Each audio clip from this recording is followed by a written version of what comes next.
Hi friends, ఈ video మనం Buddhavanam project గురించి అయితే తెలుసుకోబోతున్నాం. ఇది వచ్చేసి ఎంట్రన్స్. టికెట్ తీసుకున్న తర్వాత లోపలికి వెళ్ళే ముందు రైట్ సైడ్లో అయితే మీరు చూస్తే అశోక చక్రతో అయితే చిన్న పార్క్ లెక్క ఉండితే ఉంటుంది.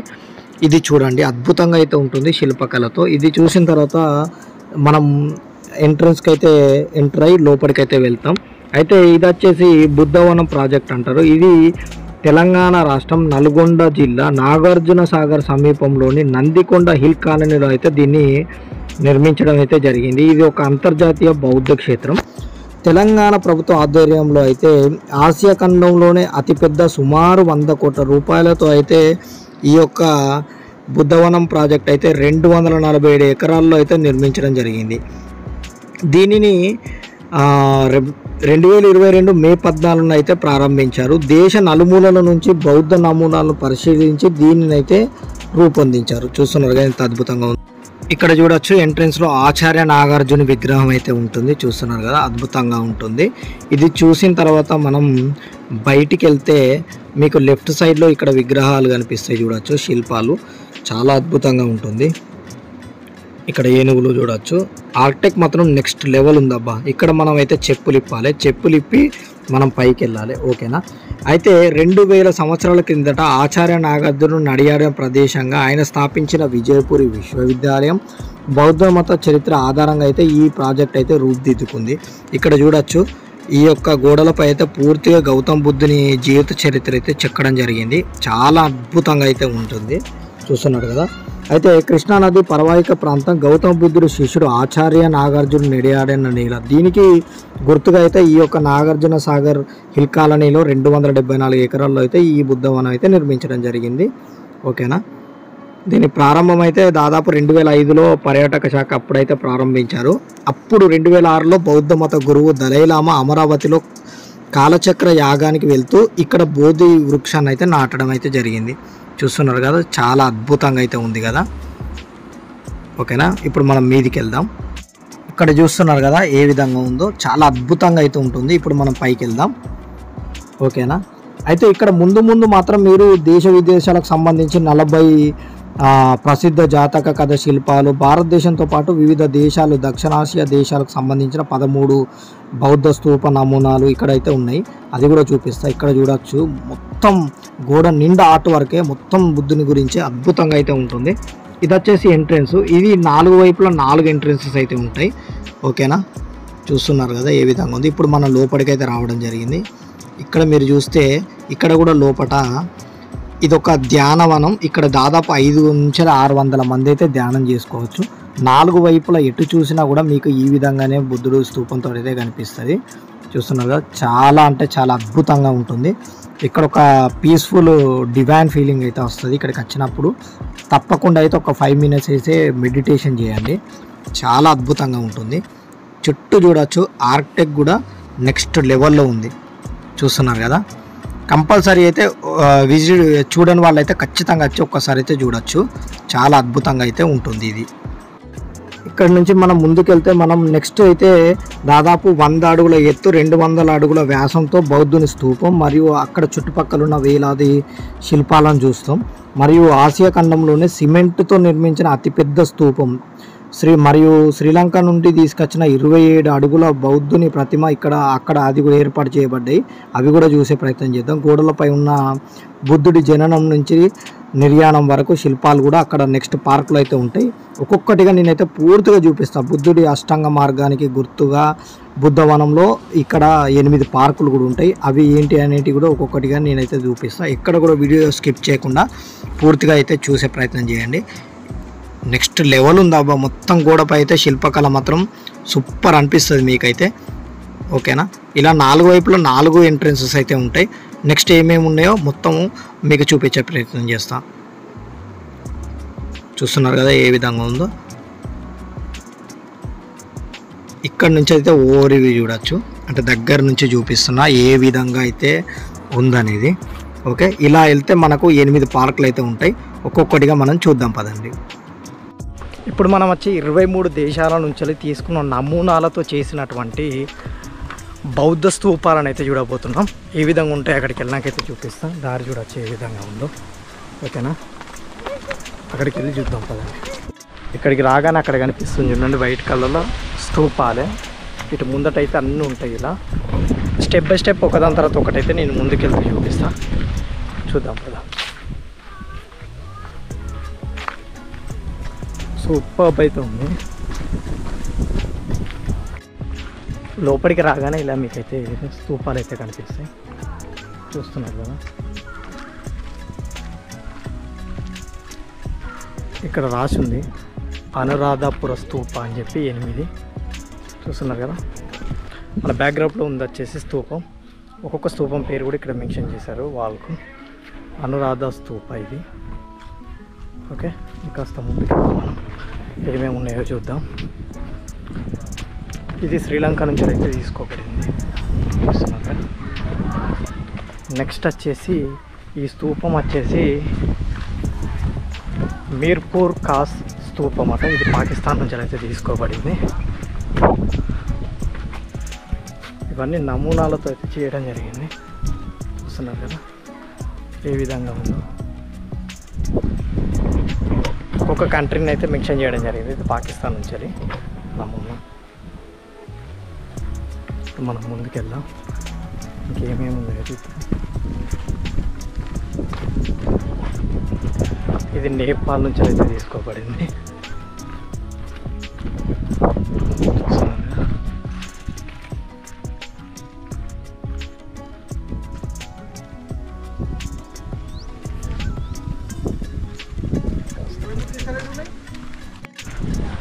ఇది ఆఫ్ఘనిస్తాన్లోని స్తూపం. ఈ విధంగా ఉంటుందో చూస్తున్నారుగా.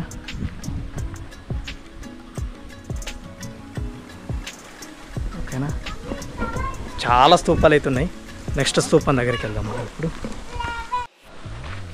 ఒకటే దగ్గర ఉన్నాయి. కాస్త ముందుకెళ్తే ఇక్కడ పెద్దగా ఉంది. మొత్తం స్తూపాలు. ఇక్కడ మీకు ఎక్కడ చూసినా కూడా స్తూపాలే కనిపిస్తాయి. ఇక్కడ చూడవచ్చు. వెళ్ళి చూద్దాం. మొత్తం చుట్టూ స్తూపాలు మీకు అయితే కనిపిస్తాయి ఎటు చూసినా కూడా. చూస్తున్నారుగా. ఇక్కడ స్తూపం కాస్త పెద్దగా ఉన్నది. అక్కడికి వెళ్ళి చూద్దాం.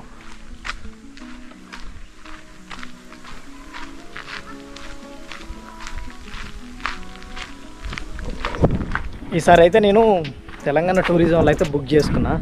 1 డే టూర్ ఉంటుంది కదా మన ఆన్లైన్లో. మన తెలంగాణ టూరిజంలో మన నాగార్జున సాగర్ ప్యాకేజ్ అదైతే బుక్ చేసుకున్నా 800ది. చాలా ప్లేస్లు అయితే కవర్ అవుతున్నాయి. ఇది చూస్తున్నాక ఇది మహారాష్ట్ర. చూడొచ్చు ఏ విధంగా ఉందో స్తూపం అయితే. అక్కడ వాల్కి అయితే పెట్టడం జరిగింది. మహారాష్ట్ర చూస్తున్నాగా.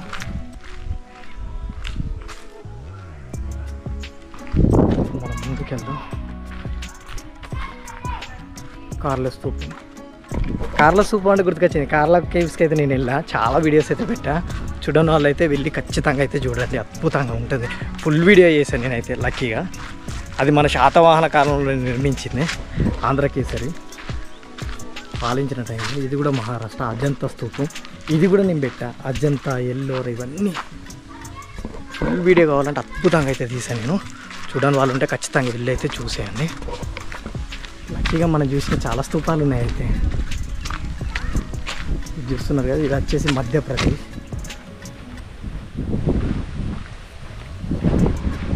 కనిపిస్తుంది.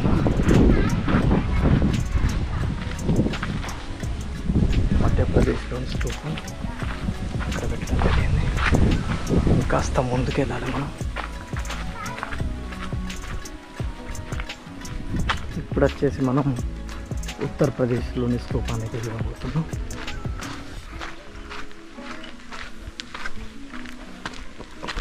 క్లియర్గా అయితే మెన్షన్ చేయడం జరిగింది ఎక్కడెక్కడ ఉన్నది అనేది కూడా. చూస్తున్నారు. ఇది ఉత్తరప్రదేశ్లో వస్తుంది. ఇది వచ్చేసి పంజాబ్. చూస్తున్నారు ఏ విధంగా ఉందో పంజాబ్ స్తూపం. ముందుకెళ్దాం. వచ్చేసి కార్ల కేవ్స్ మహారాష్ట్ర. ఓకేనా, చాలా ఉన్నాయి మహారాష్ట్రలో. ముందుకెళ్దాం. మరొకటి అజంతా స్తూపం. చాలా ఇది కూడా మన వీడియో పెట్టడం జరిగింది. చూస్తున్నారుగా,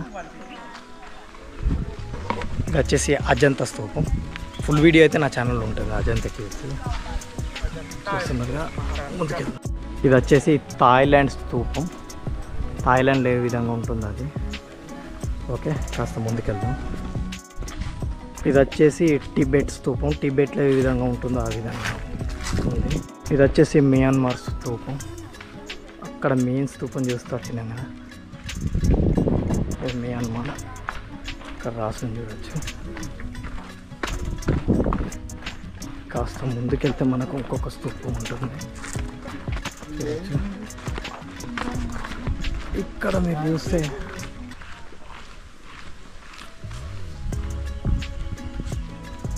చూస్తున్నారు కదా, వివిధ కంట్రీస్ స్తూపాలు అయితే ఇవి.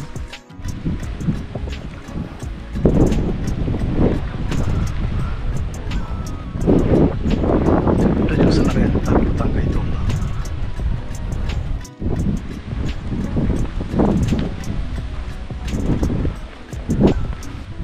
చూడవచ్చు, మొత్తం శిల్పకళతో అయితే నిండి ఉంది అద్భుతంగా అయితే.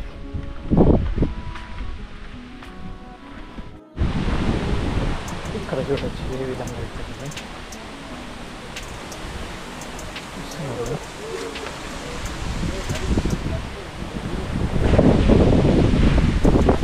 అద్భుతంగా అవుతుంది కదా,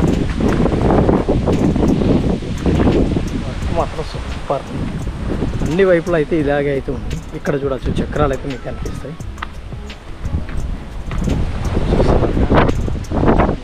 గౌతమ బుద్ధుని యొక్క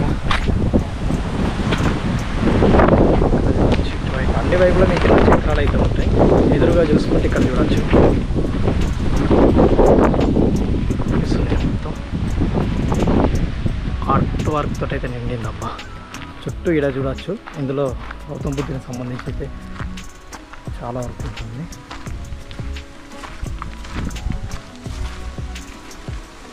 చేస్తుంది కదా,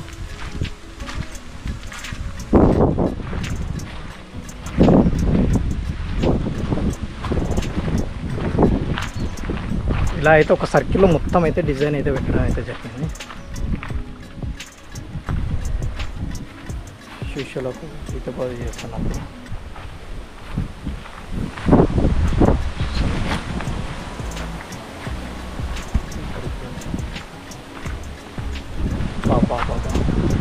నెక్స్ట్ లెవెల్ ఉందమ్మా ఆట వర్క్ అయితే. ఇక్కడ చూడవచ్చు, ఇక్కడ చూస్తున్నారు. ఇటు ముందుకెళ్దాం పదండి. ఇటువైపు చూడవచ్చు ముందుకెళ్ళేటప్పుడు. ఎక్కడైతే మీకు కనిపిస్తుంది ఇక్కడ చూడవచ్చు సొంత జాతక.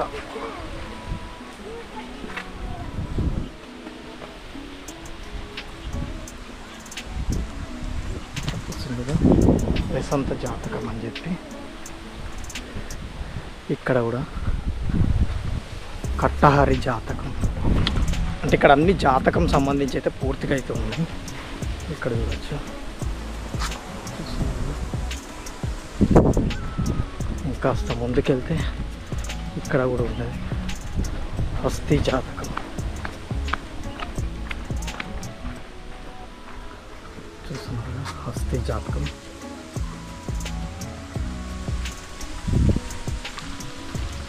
ఇంకా సంబంధించి వెళ్తే ఇలా అనేక జాతకం అయితే ఇక్కడ మీకైతే కనిపిస్తుంది. తిమింగల జాతకం చూస్తుండగా తిమింగల ఉన్నట్టు తిమింగల జాతకం. ఇంకా ముందుకెళ్ళే కొద్ది అయితే మీకు కనిపిస్తాయి. ఇప్పుడు వచ్చేసి మనం మెయిన్ స్టాచ్యూని అయితే చూడబోతున్నాం. అద్భుతమైన స్టాచ్యూ అయితే ఇప్పుడు మీకైతే బుద్ధుని స్టాచ్యూ అయితే చూపిస్తా. ఓకేనా, రెడీగా ఉండండి, చూపించబోతున్నాను నేను. చూస్తున్నారు కదా అద్భుతమైన స్టాచ్యూ, ఎంత అద్భుతంగా ఉందో చూడవచ్చు. చాలా అంటే చాలా అద్భుతంగా ఉంది. చూస్తున్నారు కదా,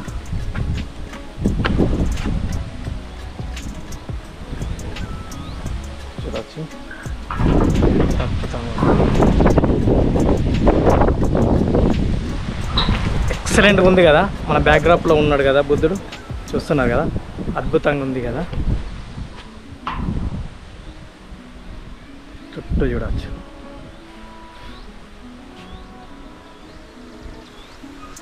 ఇక్కడ నుంచి అయితే రావడం జరిగింది. ఇప్పుడు వచ్చేసి మన బుద్ధ చరిత్ర వనంకి అయితే రావడం జరిగింది. ఇక్కడ చూడొచ్చు బుద్ధుని పాదాలు అవుతున్నాయి. ఇక్కడ చూస్తున్నారు కదా. ఇక్కడ జర ముందుకు వెళ్దాం మనం. చూడొచ్చు అద్భుతంగా ఉంది కదా. ఇక్కడ ముందుకు వెళ్ళాలి. బుద్ధుని యొక్క జీవిత చరిత్ర అయితే స్టార్ట్ అవుతుంది. చూస్తున్నారుగా. ఇక్కడ ముందుకెళ్తే ఇక్కడ మొత్తం చరిత్ర ఉంటుంది బుద్ధునికి సంబంధించి. బుద్ధుని జీవిత చరిత్ర అయితే శిల్ప రూపంలో అయితే చేసి పెట్టడం అయితే జరిగింది. ఒక పేదవాడు చూసి చెల్లించుతాడు కదా గౌతమ బుద్ధుడు. మరియు ఇక్కడ చనిపోయిన వారు వెళ్తుంటే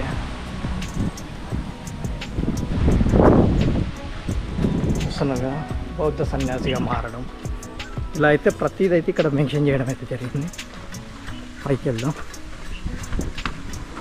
ఆల్మోస్ట్ ఇవి చూస్తే మీకు అర్థమైపోతుంది బుద్ధుని జీవిత చరిత్ర, చెప్పనక్కర్లేదు. బొమ్మలు చూస్తేనే మీకు సింపుల్గా అర్థమవుతుంది. ఎందుకంటే ఎంతో కొంత మీకైతే నాలెడ్జ్ ఉండేది ఉంటుంది. ఎందుకంటే బుక్స్లలో చదువుకోవడం వల్ల అయితే గౌతమ బుద్ధుని గురించి ఎలా సిద్ధార్థుడి నుంచి రాజు నుంచి గౌతమ బుద్ధుడిగా మారాడు అనేది ఇక్కడ చూస్తున్నారు కదా.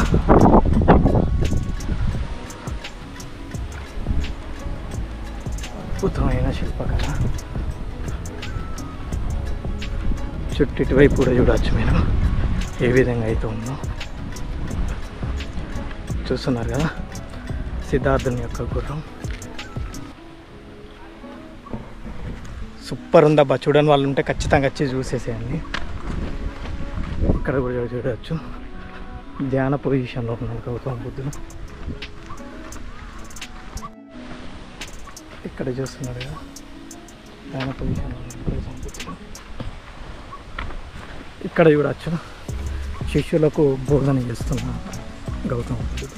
చూస్తున్నారుగా శిష్యులకు బోధన చేస్తున్నాడు గౌతమ బుద్ధుడు. మరి ఇటువైపు చూడవచ్చు. ఇక్కడికి ముందుకెళ్దాం. ఇక్కడ చూడవచ్చు. నాకు తెలిసి ఇదే లాస్ట్ అనుకుంటా. చూస్తున్నారు కదా.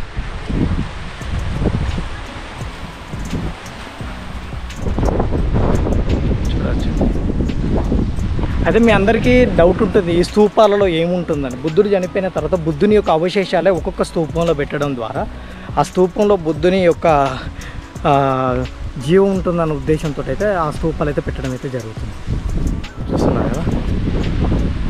అందుకే ఆ స్తూపాలకు అంత ప్రాముఖ్యత ఉంది. ఓకేనా. ఇక్కడ శివపేట చూస్తున్నారు. ముందుకెళ్దాం. చూస్తున్నారు కదా లాస్ట్గా. దీంతో అయితే మన యొక్క బుద్ధుని జీవిత చరిత్ర అయితే పూర్తిగా అయితే చూపించడం అయితే జరిగింది. నచ్చితే కనుక ఈ వీడియో బుద్ధవనం గురించి అయితే లైక్, షేర్ అండ్ సబ్స్క్రైబ్ చేసుకోవడం మాత్రం మర్చిపోకండి. మరిన్ని ఇంట్రెస్టింగ్ వీడియోస్తో మీ ముందుకు వస్తా. మీ Ali Bihari. Keep watching. Signing out.